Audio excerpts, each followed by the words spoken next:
ರಾಜ್ಯ ಸರ್ಕಾರಕ್ಕೆ 2 ವರ್ಷ ಸಾಕಷ್ಟು ಹರ್ಷ. ಕಾರ್ಯಕ್ಷಮತೆಯ ವಿಶ್ಲೇಷಣೆ, ಕಾರ್ಯವೈಖರಿಯ ಅವಲೋಕನ. ಸಿದ್ದರಾಮಯ್ಯ ದೂರದೃಷ್ಟಿ ರಾಜಕಾರಣಿ ಎನ್ನುವುದೇಕೆ? ಸಂಪುಟ ಮೇಜರ್ ಸರ್ಜರಿಗೆ ಸಿಗುತ್ತಾ green signal? CM DCM Delhi ಟೂರ್ಗೆ ಫಿಕ್ಸ್ ಆಯ್ತಾ ಮುಹೂರ್ತ? ನಾನು 86 kg ಇದ್ದವಳು 71 kg ಬಂದಿದ್ದೀನಿ. ವಯಸ್ಸಾದ್ಮೇಲೆ ಸ್ಮಾರ್ಟ್ ಆಗಿ ಕಾಣ್ತೀರಾ ಅಂದ್ರೆ ಜಿನ್ನಿ. 126 kg ವೇಟ್ ಇದೆ. ನಾವು ಈಗ 114 kg ಲೆಕ್ಕ ಬಂದಿದ್ದೀವಿ. ಯಾವುದೇ ಸೈಡ್ ಎಫೆಕ್ಟ್ ಆಗಿಲ್ಲ. 84ರಿಂದ 50 kg ಬಂದೆ. ಆಮೇಲೆ ಸಣ್ಣಗೆ ಫಿಟ್ ಆಗಿದ್ದೀನಿ. ಅದಕ್ಕೆ ನಾನು ಯೂಸ್ ಮಾಡ್ತಾ ಇರೋದು ಜೀನಿ ಸ್ಲಿಮ್. ರಾಜ್ಯ ಕಾಂಗ್ರೆಸ್ ಸರ್ಕಾರಕ್ಕೆ 2 ವರ್ಷ ಪೂರೈಸಿದ ಬೆನ್ನಲ್ಲೇ ಮುಖ್ಯಮಂತ್ರಿ ಸಿದ್ದರಾಮಯ್ಯನವರು ಮುಂದಿನ ವಾರ ಎಐಸಿಸಿ ವರಿಷ್ಠರ ಭೇಟಿಗಾಗಿ ದಿಲ್ಲಿಗೆ ತೆರಳುವ ನಿರೀಕ್ಷೆ ಇದ್ದು, ಈ ಹಿನ್ನೆಲೆಯಲ್ಲಿ ಆಡಳಿತಾರೂಢ ಕಾಂಗ್ರೆಸ್ ಪಾಳೆಯದಲ್ಲಿ ರಾಜಕೀಯ ವಿದ್ಯಮಾನಗಳು ಗರಿಗೆದರಲಿದೆ. ಇನ್ನು ಆಡಳಿತದಲ್ಲಿ ಕ್ರಿಯಾಶೀಲತೆಗಾಗಿ ಸಚಿವ ಸಂಪುಟ ಪುನರ್ರಚನೆ ಸಾಧ್ಯತೆ ಕುರಿತ ಚರ್ಚೆಯೂ ಶುರುವಾಗಲಿದ್ದು, ಖಾಲಿ ಇರುವ ಒಂದು ಸ್ಥಾನ ಒಳಗೊಂಡ 7-8 ಸಚಿವರನ್ನ ಕೈಬಿಟ್ಟು ಬೇರೆಯವರಿಗೆ ಅವಕಾಶ ಕಲ್ಪಿಸುವ ಚಿಂತನೆ ನಡೆದಿದೆ. ಹಾಗಾಗಿ ಸಿಎಂ ಮತ್ತು ಹೈಕಮಾಂಡ್ ನಾಯಕರ ನಡುವಿನ ಭೇಟಿ ಸಾಕಷ್ಟು ಮಹತ್ವ ಪಡೆದುಕೊಳ್ಳಲಿದೆ. ಮೇಜರ್ ಸರ್ಜರಿ ಮಾಡುತ್ತಾ ಹೈಕಮಾಂಡ್ 2 ವರ್ಷಗಳ ಅಧಿಕಾರಾವಧಿಯನ್ನ ಯಶಸ್ವಿಯಾಗಿ ಪೂರೈಸಿರುವ ಹಿನ್ನೆಲೆಯಲ್ಲಿ ಸರ್ಕಾರದ ಸಾಧನೆಗಳ ಬಗ್ಗೆ ವರಿಷ್ಠರಿಗೆ ವಿವರಣೆ ನೀಡಲು ಸಿಎಂ ಸಿದ್ದರಾಮಯ್ಯ ಬಯಸಿದ್ದಾರೆ. ಅಲ್ಲದೆ ಈ ಸಂದರ್ಭದಲ್ಲಿ ರಾಜ್ಯ ರಾಜಕೀಯ ವಿದ್ಯಮಾನಗಳ ಕುರಿತಂತೆ ಚರ್ಚೆ ನಡೆಯಲಿದೆ. ಸರ್ಕಾರದಲ್ಲಿ ಕ್ರಿಯಾಶೀಲತೆ ಮತ್ತು ಹೊಸತನಕ್ಕಾಗಿ ಸಂಪುಟ ಸರ್ಜರಿಗೆ ಹೈಕಮಾಂಡ್ ಹಸಿರು ನಿಶಾನೆ ತೋರುತ್ತಾ ಎಂಬುದು ತೀವ್ರ ಕುತೂಹಲ ಮೂಡಿಸಿದೆ. ಅಲ್ಲದೆ ಪ್ರಮುಖವಾಗಿ ಕಳೆದ 2 ದಿನಗಳ ಹಿಂದಷ್ಟೇ ರಾಜ್ಯಕ್ಕೆ ಆಗಮಿಸಿದ್ದ ಎಐಸಿಸಿ ಪ್ರಧಾನ ಕಾರ್ಯದರ್ಶಿ ಕೆಸಿ ವೇಣುಗೋಪಾಲ್ ಹಾಗೂ ರಣದೀಪ್ ಸಿಂಗ್ ಸುರ್ಜೇವಾಲಾ ನೀಡಿರುವ ಸಲಹೆಯಂತೆ ಜೂನ್ 5ರ ಬಳಿಕ ಸಿಎಂ ಸಿದ್ದರಾಮಯ್ಯ ಹಾಗೂ ಡಿಸಿಎಂ ಡಿಕೆ ಶಿವಕುಮಾರ್ ಇಬ್ಬರು ಕೂಡ ದೆಹಲಿಗೆ ತೆರಳುವ ಲಕ್ಷಣಗಳು ದಟ್ಟವಾಗಿದೆ. ವರಿಷ್ಠರ ನಿರ್ಧಾರದ ಮೇಲೆ ಸಂಪುಟ ವಿಸ್ತರಣೆಯ ಭವಿಷ್ಯ. ಎಐಸಿಸಿ ಅಧ್ಯಕ್ಷ ಮಲ್ಲಿಕಾರ್ಜುನ್ ಖರ್ಗೆ, ಕಾಂಗ್ರೆಸ್ ಸಂಸದ ರಾಹುಲ್ ಗಾಂಧಿ ಹಾಗೂ ಕೈ ನಾಯಕಿ ಸೋನಿಯಾ ಗಾಂಧಿ ಅವರನ್ನು ಭೇಟಿ ಮಾಡಲು ಸಿಎಂ ಯೋಚಿಸಿದ್ದಾರೆ ಎಂಬ ಮಾಹಿತಿ ಲಭ್ಯವಾಗಿದೆ.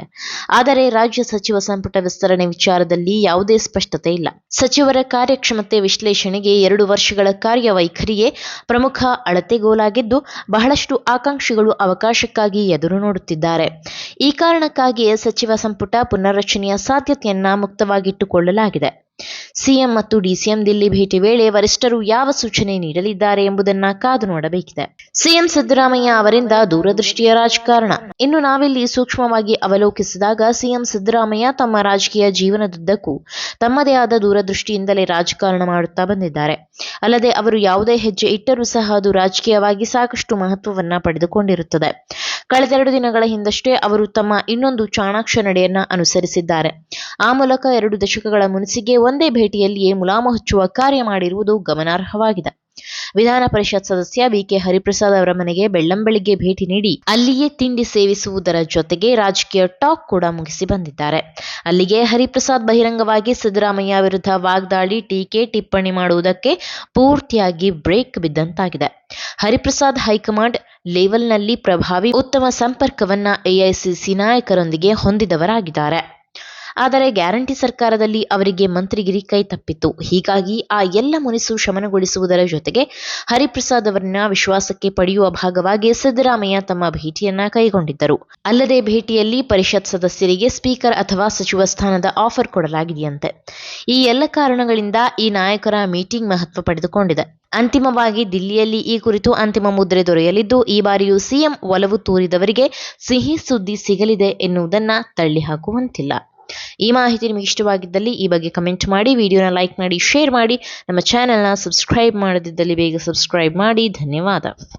ನಾನು 86 kg ಇದ್ದವಳು 71 kg ಬಂದಿದ್ದೀನಿ. ವಯಸ್ಸಾದ್ಮೇಲೆ ಸ್ಮಾರ್ಟ್ ಆಗಿ ಕಾಣ್ತೀರಾ ಅಂದ್ರೆ ಜಿನ್ನಿ. 126 kg ವೇಟ್ ಇದೆ. ನಾವು ಈಗ 114 kg ಲೆಕ್ಕ ಬಂದಿದ್ದೀವಿ. ಯಾವುದೇ ಸೈಡ್ ಎಫೆಕ್ಟ್ ಆಗಿಲ್ಲ. 84ರಿಂದ 50 kg ಬಂದೆ. ಆಮೇಲೆ ಸಣ್ಣಗೆ ಫಿಟ್ ಆಗಿದ್ದೀನಿ. ಅದಕ್ಕೆ ನಾನು ಯೂಸ್ ಮಾಡ್ತಾ ಇರೋದು ಜೀನಿ ಸ್ಲಿಮ್. ಬೆಂಗಳೂರಿನ ಬೆಸ್ಟ್ ನೀಟ್ ಕೋಚಿಂಗ್ ಅಕಾಡೆಮಿ ಅಂದ್ರೆ excellence NEET academy. NEET crash course and NEET long term coaching admission ಪ್ರಾರಂಭ. ಈ ಕೂಡಲೇ ಸಂಪರ್ಕಿಸಿ.